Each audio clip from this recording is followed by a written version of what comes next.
মধ্যবিত্ত পরিবারে এটাই হলো আমাদের মডিউলার কিচেন। আর এই মডিউলার কিচেনে ঘরের সমস্ত কিছু আমরা এইভাবেই সাজিয়ে রাখি। ওটা শুধু রান্না করার জায়গা নয়, এটা থাকা, খাওয়া, উঠা, বসা সবকিছুই করা যেতে পারে। আর এই শখের রান্নাঘরটা আমি বানিয়েছিলাম ইউটিউবের পেমেন্ট পেয়ে। আমার এখনো মনে আছে, খুব বেশি ঝড় বা বৃষ্টি হলে আমার রান্নার কড়াইয়ে জল টুপটুপ করে পড়তো। ব্যাস অমনি গ্যাস নিভিয়ে দিয়ে রান্না বন্ধ করে। জীবনে অনেক কষ্ট, অনেকটা স্ট্রাগল করে আজকে এই জায়গাতে। হ্যাঁ বন্ধুরা, ইউটিউবের পেমেন্ট পেয়ে এত সুন্দর রান্নাঘর বানিয়েছি, কোনো মডিউলার কিচেনের থেকে কম কিছু না। আরে গ্রামের বাড়িতে টাইলসের রান্নাঘর, এর থেকে বেশি কিছু আর কি চাই বলো। অনেক শখ করে এই রান্নাঘরটা বানিয়েছিলাম, আর এই রান্নাঘরটা হয়ে আছে অপরিষ্কার। কেমন লাগে বলো? তাই আজ কোমর বেঁধে আমার এই শখের রান্নাঘরটা পরিষ্কার করতে লাগলাম। প্রায় 2 মাস ফ্ল্যাটে থাকার জন্য আমার এই রান্নাঘরটা এতটাই অপরিষ্কার হয়েছিল, কি আর বলবো তোমাদের। তাই আজ সময় সুযোগ বার করে শখের রান্নাঘরটাকে পুরো পরিষ্কার করে নিলাম। একটা মধ্যবিত্ত পরিবারের রান্নাঘর এর থেকে ভালো আর কি হতে পারে? যদি গুছিয়ে রাখতে পারো তাহলে মাটির রান্নাঘরটিও তোমার ওই মডিউলার কিচেনের মতো লাগবে।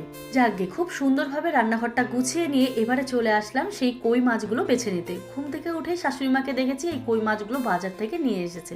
আমাকে বলেছে কই মাছটা বেশ মাখা মাখা করে বানাতে। অনেক দিন থেকে নাকি উনি ভালোভাবে খেতে পারছেন না, তো আমাকে বললো তুমি একটু ভালোভাবে রান্না করো। তো ভাবলাম চলো আজকে মায়ের জন্য পুরো মাখো মাখো করে কই মাছের ঝাল বানিয়ে নিই। সরি, আমার তো মনে পড়ে গেল এটা কই মাছ নয়, এটা তেলাপিয়া মাছ। সত্যি বলছি, আবার একবার ভয়েস ওভার দিব, ভাবলাম সরি বলে নিই। তারপর কচি কচি ডাটার শাকও নিয়ে এসে সমস্ত সবজি কুটে আমি চলে এসেছি রান্না করতে। দেখো, রান্নার ভিডিও তো আমি বড় ভ্লগে শেয়ার করেই দিয়েছি, তো ছোট ভ্লগে আর শেয়ার করা হলো না। তোমাদের যদি মনে হয় এই তেলাপিয়া মাছের রেসিপি তোমরা আমার থেকে দেখবে, অবশ্যই আমাকে কমেন্টে জানিও, একদিন ঠিক তোমাদের সাথে শেয়ার করব। তেলাপিয়া মাছের ঝাল দেখতে কেমন হয়েছে কমেন্টে জানিও, আর খেতে কিন্তু অসাধারণ হয়েছে। ব্লগ ভালো লাগলে চ্যানেলের পাশে থেকো।